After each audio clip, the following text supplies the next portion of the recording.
बिस्मिल्लाहिर्रहमानिर्रहीम। हर साल की तरह इस साल भी आवाम काफ़ी जोश व खरोश नाल ईद उल अज़हा मनाई है। इस दफ़ा इंतजामिया शहर साफ सुथरा रखने से काफ़ी ज़्यादा मेहनत की है। इंतजामिया ने शाना बशाना साड़ी टीम भी पूरा साथ दिता है शहर की सफाई से। ऐसी सब बाकायदा खुद आके सफाई मुहिम का जायजा किया है। बस जी माशाअल्लाह वड्डा ध्याड़ा सारा भरावां ईद मुबारक। मैं आना जितने मुसलमान भरा हैं जेड़े जेड़े मुल्क है अंदरूनी मुल्क बैरूनी मुल्क बस अपने अवाम की खिदमत पर करने लगे हैं।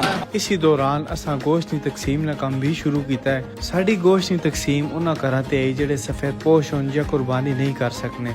हत्ता कि साढ़े इलाका छछ ने लोग भी उन्हें टच नहीं करने। नीज इन्होंने मजीद मिसाइल भी साढ़े तो महरूम रहे हुए हैं। इन्होंने आवाज़ साढ़े तक पहुँच ही नहीं सकनी क्योंकि कामरा सिविल आबादी ज्यादातर आबादी दूर दराज एरिए चो आए लोगों की है। असी इसी वीडियो के जरिए अपील भी करने हैं कि अपने आस पास जरूर ख्याल रखा वजे। ज्यादा लोग परदेसी होने जी ना लोग इतने सैंडने शैंडने नहीं थे मकबूल जितना हाँ 35,000 रुपए जैसे मकान न कराया बिजली न बिल गैस न बिल और मामलात अपनी इतनी कुर्बानी निस्तात नहीं रखने। नीज ईद ने दूसरे और तीसरे दिन भी सफाई की मुहिम चलनी रही सी। अपने इर्द गिर्द आलाइशां इकट्ठी करके इंतजामिया नाल जरूर रब्ता करो ताकि ना उठाने च आसानी हो सके। इस वीडियो भी शेयर कर दे और चैनल फॉलो कर गिने ताकि तहसील हजरत तो मजीद अपडेट्स तो सतह आसानी नाल पहुँच सको।